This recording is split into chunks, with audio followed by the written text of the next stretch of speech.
Higher Universe Pictures. Welcome to the Paranormal Phenomena Podcast with Brandon Reines and Elizabeth Chamberlain. I'm Brandon Reines. And I'm Elizabeth Chamberlain. Welcome to the Paranormal Phenomena Podcast, where we talk about ghosts, aliens, and the unexplained. On today's show, we speak with paranormal expert Morgan Knudsen about the famous Amityville Haunting. If you like our podcast, be sure to subscribe, and we'd love it if you could like, share, and comment on our show. Those likes go a long way in helping us reach a wider audience, and we really appreciate that. Hi, Morgan. Welcome back again. It is good to be back. I am looking forward to this subject tonight. This should be really fun. Yeah, it should. I find it weird that all three of us are wearing the exact same clothes as last week. What are the odds? How come that happens? I know it's almost like we record more than one episode in a single day and then spread them out. I mean, you know. Oh, it's all movie magic. It's all Okay, so today we are talking about one of my favorite topics and one of my favorite horror movies, and I've been looking forward to this one for a while now. We're talking about the Amityville Haunting, and Elizabeth has not seen the movie, tragically.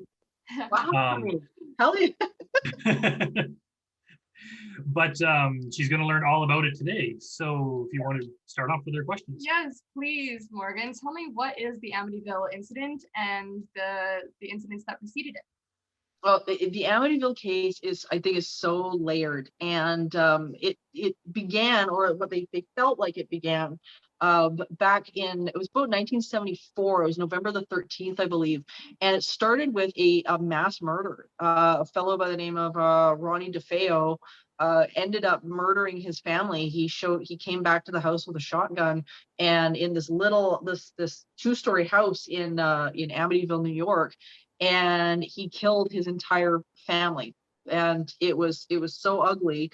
They were all asleep in their beds, and he wandered through the house with his shotgun and killed every single one of them. He was arrested. He did not kill himself, and he got arrested. He was convicted of second-degree murder in 1975, and he ended up with 6 consecutive sentences of 25 years. So he was in for life. He died in prison March 20th of this year, actually. But it was in December of 75 that another family moved into the house, like right after this had happened. And they got the house on a really good deal. It was a really good price, and it was their dream house. It was right off a lake. It had a beautiful boat, and it was a little dock. It was really amazing. So they ended up moving in, and it wasn't long after that. It was 28 days later. They left their stuff, they left everything, and they got out. They didn't care. They abandoned the house and said, "We are out of here." So anyway, the questions, needless to say, around the Lutz family leaving were pretty huge. You know, what caused them to get out? And they said, this house is so haunted by something that we can't stay here. We just can't stay here. And so the Amityville horror really is about those 28 days, and what happened within those 28 days, and the history of the property prior to even the murder happening. So lots of layers to this. One thing, if we go back to the murders, the Ronnie DeFeo murders, yeah, he wasn't the father of the family. A lot of these things, it's usually the dad kills the family. He was actually the oldest son, and he killed his parents and all his siblings, which is fairly unusual. But yeah. The main thing is, I think that turns up a lot of the paranormal angle is that they were all killed in their sleep. And I remember how many shots he fired. It was like 70 something. It was an incredible amount of times he fired this gun at 3:00 in the morning. You figure if he opened fire on his parents, the siblings would have heard the gunshots, got out of their bed, and said, what the hell's going on here? But they were all face down in their beds. So he went from room to room and no one heard anything. Not only that, but the neighbors apparently heard no gunshots. Some of the neighbors said they even heard, they remember hearing a dog barking, but they don't remember the gunfire. I think that led to suspicions that this has to be some sort of paranormal thing that happened. Dogs always know. They always know. Yeah, it's so strange. I think there's so many layers around this because, they started noticing that he was acting not right, that there's stuff going on with him prior to this, where he started to fall into these really, really deep moods. There was a lot of anger. So there was stuff that they were noticing behaviorally before the murder actually took place as well, which is exactly what the father in the Lutz family began to go through as well. It was the same sort of degenerative process that seemed to be going on with one that also went on with the other. And so it's hard to know exactly like what was occurring, like what was it that they were picking up on so early on, that this became a problem, because the father in the Lutz family had no real prior history of severe mental illness, anything like that. And then and like you're saying, you tack on this notion that nobody heard the gunshot, nobody heard anything, which is a staple in many paranormal cases that have been reported throughout the years, where one family member will absolutely straight across the board hear something going on in the house, and you'll have the spouse or somebody living with them or a roommate that doesn't hear a damn thing and will sleep right through it. So it makes you wonder, I don't believe in any toxicology reports there was a report of them being drugged or anything like that. So it really makes you wonder what was going on in that house. Before we started the show, I was telling Elizabeth my theory. If I had to explain a semi-rational theory, then maybe the neighbors did hear something, but it's a quiet neighborhood, and now they have this horrific mass murder. They probably, they don't want to go to court. They don't want to be involved. So they all said, hey, I didn't hear anything. Leave me out of it. It's possible that the guy could have gone into his parents' room, shot them both in the bed. Maybe the other children, the younger kids, got up, and he could have made up a story. He was bigger, older. He could have said, there's someone in the house, go back to bed, you're safe, go lay in your bed, and killed them.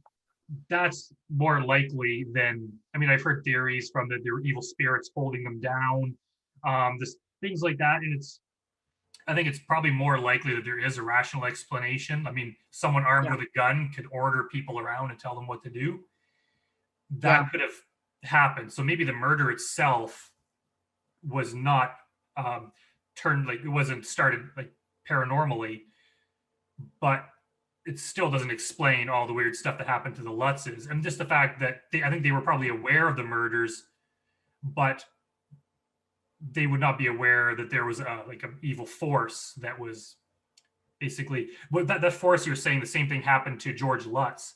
Did it seem like it singled out one of the men in the family? Like, why not the dad? Why not the DeFeo dad? Why did it pick the son? Yeah, and it's interesting, and I think on the paranormal side of things, so I agree with you. I think the original murder, I'm not sure how much paranormal involvement necessarily was there, because we know that Ronnie DeFeo had mental illness issues and stuff like that. So I think you've already got somebody that's unbalanced. But I think you can look at that unbalance and take a look at somebody like George Lutz and whatnot, and we have to take a look at how a lot of this paranormal phenomenon works, I think, in order to understand who fell victim to this. And throughout my career, what I've noticed very much is that the people who are have that unbalance, aren't processing things, aren't processing negative emotion, that are kind of hanging out in that space, typically are the ones that end up in trouble with negative paranormal events. So I think when we start to look at George Lutz and sort of who he was, and look at somebody like Ronnie DeFeo, not that the two of them, needless to say, were on the same level of the other, because I don't think George Lutz at all would have consciously picked up a gun and killed his family. But when you start to look at imbalance in that kind of a way, and that sort of negative state of being, you can kind of see how this thing would begin to choose or pick, or even just see certain people in the family over others. So I think it had more to do with, okay, there's some mental health issues, some mental imbalance going on, and that might have been how this began and why they were kind of picked, so to speak. Is there a chance that the Lutz family was faking it all, that it was all a lie? Well, that's what the big question was, because even the author of the book had turned around and said, oh, no, this was decided, this story was decided over a couple of beers. and that this was all fake, and that this was, and I have a lot of trouble with that because they took a lot of heat for this. They didn't make any money off the book, and I mean, they literally left this house, which left them broke, by the way, after 28 days. Like, they dumped everything, all their stuff, the works. You know, the kid, of course, is traumatized. It's really hard for me to get my head around the idea that somebody would fake it to this level when there's such a backlash. I know the same question came up about the Enfield haunting as well in the UK, in Enfield, because it took a lot of press as well. And but really, when you get into cases like this, there's not a lot of them that are faked. It's easy, I think, to throw that label on them, but these people are traumatized. And I personally don't think that they were faking it. I think they dumped their stuff for a reason. There's a lot more easier ways to get cash than buy a house, you know, and then just chuck your stuff, and then like it doesn't seem plausible to me. So what are some of the phenomena that the Lutz family reported happening in the house? Oh gosh, you know, this is, I think, one of the most complex cases in terms of even phenomenon. And just to give the audience a idea as to how severe it was, some of the people, the investigators that came on were cameramen that had actually been in the war and shot the war firsthand. They were just like, whether they be, I can't remember whether they were from news companies or whatever, but they had been hired to document the war. They'd been there. And this case made them quit. It wasn't the war, it was this case. They said, we're never doing this again. So it was that bad. So it's everything from, they were capturing photographs of these really strange, like entities that seemed to have like missing eyes. They had statues that were moving on their own. They reported a giant ceramic lion at one point that had actually bit one of the investigators on the leg. They had things going on, like a lot of poltergeist stuff, where they had, for example, these huge carpets on the floor in the living room, and they would hear these things crash and roll up, and they'd be found rolled up. Everything from, you know, people being like, people seeing this stuff to getting attacked to you know, stuff flying across the room. I mean, you name it, it happened. But I think probably the most notable phenomenon that went on was the behavior change in George. This was where it really took hold, and they noticed a complete decline in his mental health. Depression kicked in. I mean, he was a mess. Their little girl at the time, and this is very telltale for me as an investigator, because I've seen this in so many cases, where she began reporting that there was a friend coming to see her, and she called the friend Jody. And Jody was coming into the room and was you know, playing with her, and her mom would overhear her coming, and, you know, like she'd lean into the room or whatever, and she'd hear their little girl playing with Jody. And when asked about Jody, said, "Oh, no, Jody's a pig." So they thought she was just imaginary friend, and they kind of let it go. And the one night, I think it was George that was out at the docks or whatever, and they turned around to look at the window, and lo and behold, what was in the window was the face of this hog. And it would terrified the hell out of them. But they realized, oh my God, that's Jody. So this entity had bluffed this identity of this pig, which, as I say, we see in cases all the time. These things will come up with an identity that is friendly to a child, and befriend them and partner with them. And it's a form of maintaining isolation and isolating a family member. It's a really, really common phenomenon. But Jody the pig became a staple in the household for a while as well. They had a priest come in at one point who was firmly told to get out. He was screamed at by an entity on this sort of unknown voice. But I mean, the list is just endless as to what these people went through. And I remember reading the Amityville book, and apparently the Lutz family, no one knew at the time, but stuff was happening to that priest too. They didn't know until the book was written that the priest came, he was scared away. And, you know, things like his car breaking down, he said he felt very ill. There was just like whatever you call the place where the priest lived, just weird stuff was happening there too. And it wasn't until later that they kind of pieced it together. So it's kind of like anyone that they said, people were even unwilling to go into the house. Yeah. Because, they said one young boy from up the street came to play in there for a bit, and then he left. And other people, including, aunts and uncles, were just didn't like that house. So they were kind of like, they were isolated there.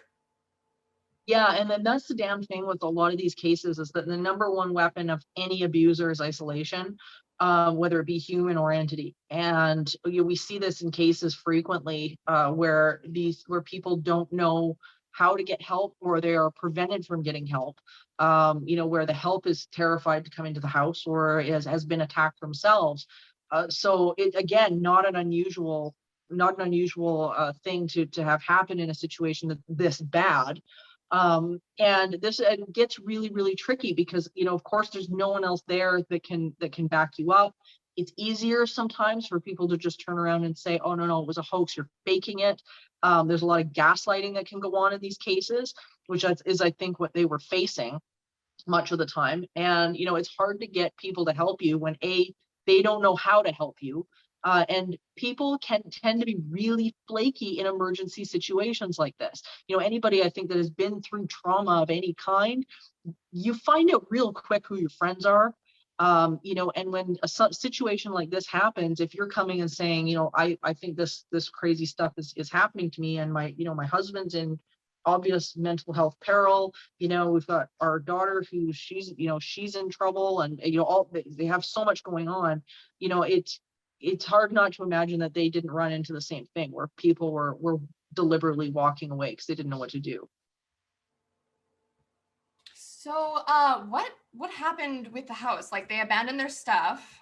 Did they ever get it back? Like, was the house sold?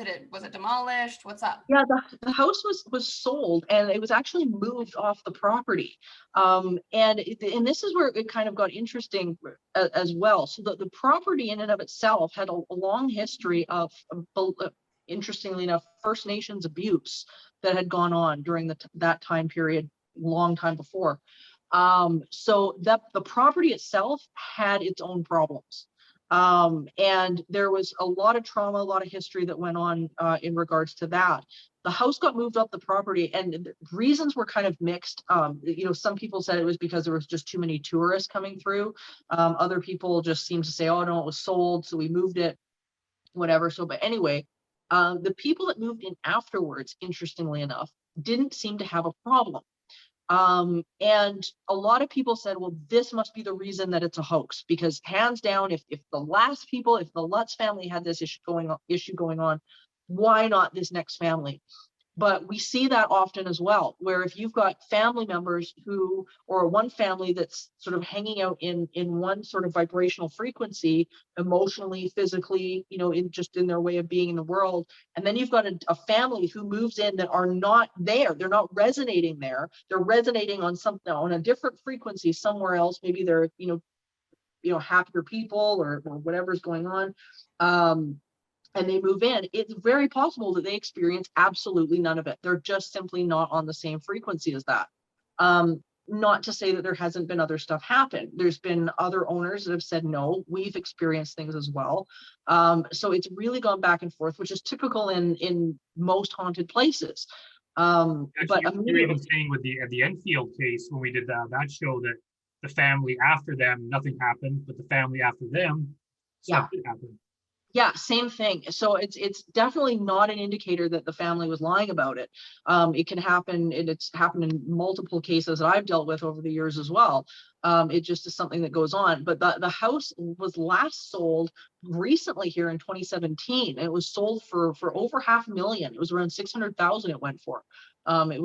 So it's still on the market, and it's still getting sold around. And I mean, it definitely doesn't seem to have deterred people from buying it. No, some of the incidents, I read the book, I've seen the movie. I think the movie was fair for horror movies. It was fairly consistent with the book, but some of the things seemed so over the top. Like they heard a marching band walking around the house. The hooded figure in black standing in the hallway. Their front door blew off its hinges. Like some of this was like seems like if you're going to make it up, you would have made up something better than that. I mean, I write horror movies for a living. It just seems like, come on, that's a pretty poor excuse for writing a book. So I don't know if that means it's more likely to be true that some of these things are just, hard to believe.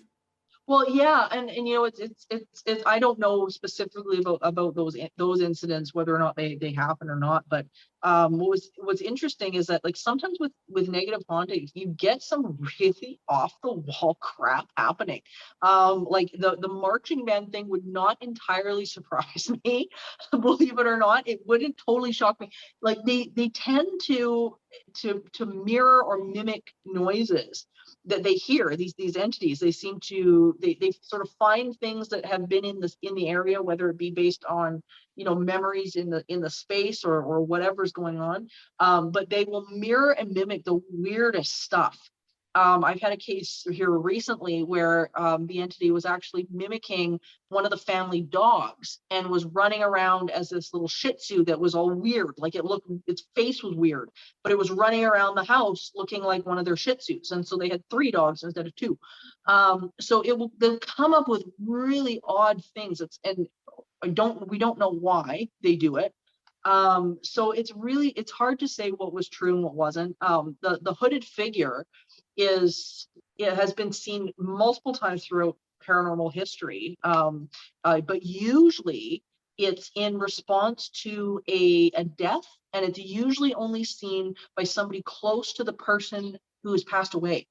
I actually have seen one myself after my business partner Stephanie passed away. One showed up at my door, and it blew my mind because I thought this was something that was completely folklore and whatnot. I didn't know what to make of it until I joined the team at haunted hospitals, and nurses and whatnot see these often.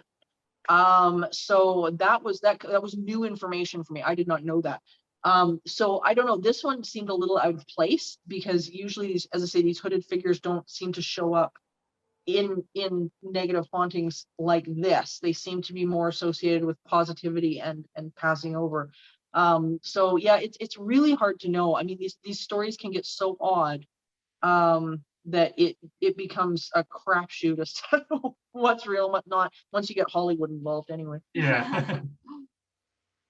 So is there any rational explanation that could explain this whole thing, or is it just very clear cut haunting? Well, I mean, you could go the route of saying, well, they just made it all up. Like the whole thing was a hoax. They wanted the money. They were house poor. They just, they wanted to get rid of the house. So, I mean, I get like I guess you could, chuck it all in that bucket and be like, okay, that's what it is. Or they wanted the attention of the press, or they wanted, I mean, all of that's been thrown around over the years. But it just seems like a lot of hard work to get not a lot out of it. So I mean, to me, I think the easiest explanation is that these people ended up in a really bad situation, in a haunted place. I think they got out when they could, 28 days in, as soon as they could dump this whole thing, they did. But it's unfortunately when you go to the media, or and some people will do that because they're trying to reach out for help. And especially back then in 1975, you're not going to go online and look up paranormal research. It's not going to happen. There's nobody there. So in the 70s, that's often what you would end up hearing. You would hear people going to the press. Enfield was the same thing.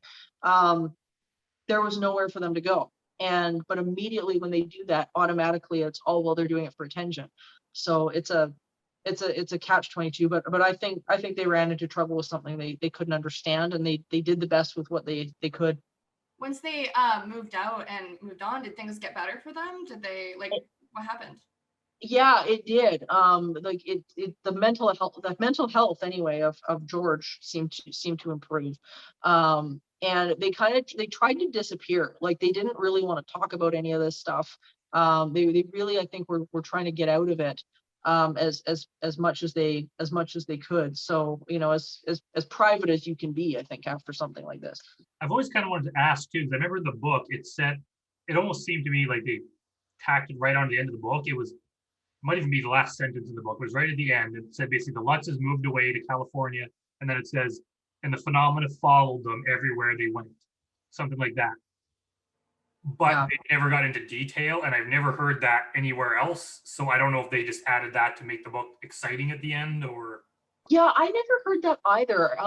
I know, as I say, I know they spent a lot of time trying to avoid interviews. I think George did an interview later on, but it was years and years and years yeah, I later. think I saw one or two. Yeah, it was quite a long time later. So I don't know for sure if it followed them. A lot of families will report stuff like that happening, because what'll end up going on is that you get somebody who's kind of in that vibrational space, and they start attracting this stuff in. And because when they leave that situation, they're still carrying that sort of same vibration with them. They haven't moved up the emotional scale to change the frequency of what they're attracting. So sometimes it's not the fact that the energy is following them, it's just that they find another one. They move and they find another one, and then they move again and they find another one, because nothing's shifting within them. It would change anything. So it's hard to know, like, if that was the case, it wouldn't shock me. But it's probably not the same phenomenon. It was probably that they were now in a state of expectation that this was going to happen again. They were afraid that it was going to happen again. We tend to create what we fear, and you end up moving into a place that's either similar or has a reflection of what you've just experienced. Now I remember because when that happens, when they fled their house after the 28 days, they didn't go to the press. They actually went to Ronnie DeFeo, his lawyer, the guy that killed his family, because his defense in court was like, I was possessed, voices are telling me to do that. Of course, it didn't work. They didn't buy it. He got 6 life sentences. So the Lutzes went to his lawyer and were like, the same thing happened to us. Like, your client might have been onto something. And it was that lawyer, I believe, who was like, hey, you know what? Like, we might be able to get a publishing deal. I'll help negotiate the rights for a price. So it wasn't like the Lutzes were the ones trying to profit off it. This lawyer was the one to do that. And yeah, like you were mentioning earlier, like I think even when they sold the movie rights, they didn't make a hell of a lot of money off of it. Especially when you think he lost the house, lost his business, and it's really, and not to mention, it might not have worked. What if they went to a publisher and the publisher's like, yeah, horror books aren't popular, we don't want it. They're like, oh crap, now we're bankrupt. So I have a hard time buying it was a hoax. It just seems like that's a retroactive explanation to kind of brush away the possibility that this was real. I agree, and it's a huge risk to be taking if you're trying to hoax something. Like, there's easier ways. I mean, people have hoaxed hauntings for as long as there's been the idea of hauntings. People have hoaxed these things, and this was just it was so extreme for a family that just simply didn't have this kind of money. I mean, and for somebody like, I think of myself, who, I own my own business, and I'm an entrepreneur. There's no way I would put that on the line to try and create something that was so outrageous, and risk losing what I'd worked for. And here's something like somebody like George Lutz, who built this up and built up this business and whatever. The guy lost everything, and I don't think people realize the impact that has, especially when you've started your own business, you've got your life, you've got your family together and whatever, and it's like, nope, doesn't matter. We're going to chuck it in the garbage because of this idea we've had over a couple of beers. Yeah, I don't know. I've heard theories that his business was suffering and was going to fold, so he made this story up. But even that, like, the other side of that would be that his business was suffering because he was going through all the stuff at home and he wasn't going into work and he was tired and his partners were trying to keep things going. It just doesn't seem, the logical thing would have been to, close down the business, sell the house. There's better ways to go about that, the better financial decisions to be made than to just walk away from it all. Yeah, the trauma that people can go through, or family can go through, when they're under attack by a severe, a negative entity like this, it is really bad. And you are constantly on your toes, worrying about what's coming next. You don't know what's coming next. You're looking over your shoulder all the time. You're worried about your family, you're worried about your daughter who's now associating with this thing. You know, it puts the pressures that these that our clients will go through in dealing with something like this are so bad, and they do, like, it causes divorce. People lose their homes. People, you know, they can't go into work because they're so stressed, they're sick. You know, it's really traumatizing, and so I think people kind of make light of it, where it's, you know, oh well, you know, he must have been faking it because of this, that, or the other thing. But you know, I think people really negate just how fear can affect people. And I mean, we've seen it even just over the last couple of years with the pandemic and stuff like that. Like, people lose it over something like this, which is, you know, has been explained to them. Where, you know, in something like a haunting, well, you're not going to get that explanation. And, you know, you could, tomorrow you might get shoved down your stairs. Like, it's really rough to not be able to see the aggressor in your house, and you can't get rid of them, especially as a guy, you know, where, you know, you want to protect your family, you want to stand up and be like, oh yeah, well, you know, you're going to hurt me, I'll beat you up. Well, good luck. You can't. You know, this, you know, it's really unnerving, and it's you know, you want to talk about mental health problems, that'll give it to you pretty quick. So do you think it was true that Ronnie DeFeo was under the influence? Like, do you think he was possessed? Or I guess ultimately he's still responsible for what he did. I don't think it excuses his behavior, but do you think he was actually either possessed or basically made to do what he did?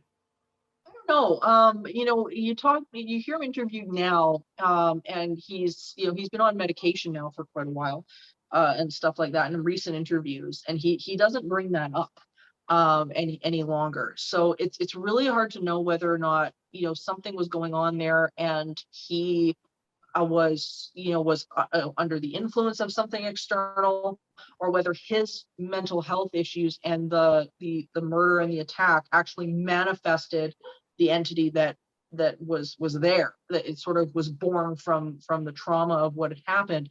So it's really, really hard to know, because, as I say, there were mental health issues, and I hate to sort of label somebody with mental health issues as someone who was also, you know, possessed or something like that, because I think it's a bit of a cop out. But you know, it's hard to know where it started. It's kind of a chicken or an egg case.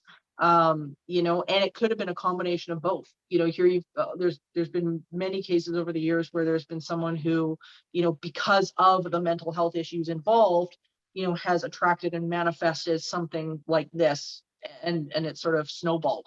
So it's hard to know, but it's kind of a chicken and an egg case, I think.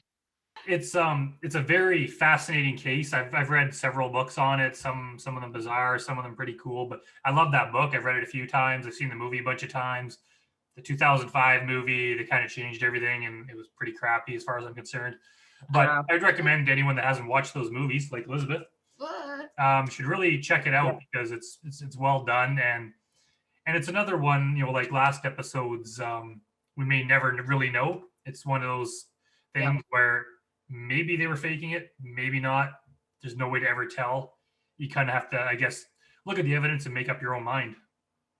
Yeah, and I think, for me, I think one of the most compelling testimony was what I mentioned at the beginning, which was the cameraman, and that the fact that the cameraman, after having seen war, having seen, you know, soldiers, you know, with missing limbs, and filming this stuff, and this was what made them quit. And I think that in and of itself is really powerful. So I mean, even if, you know, you throw out all the Lutz's testimony, you know, you label DeFeo as just completely mentally ill, even if all of that, I think the cameramen their testimony has to be really taken into account. And you know, something made them quit, and that has to be pretty powerful. So awesome. Well, this is like a great conversation. yeah, I can't wait to have you on the show again. We'll have to brainstorm some other interesting topics to discuss, and I'm sure we'll have you on again very soon. absolutely. It's always so much fun, and this has been great. Thanks, Morgan. Thanks, guys. Bye. Bye. Thanks for listening to the Paranormal Phenomena Podcast. See you next time.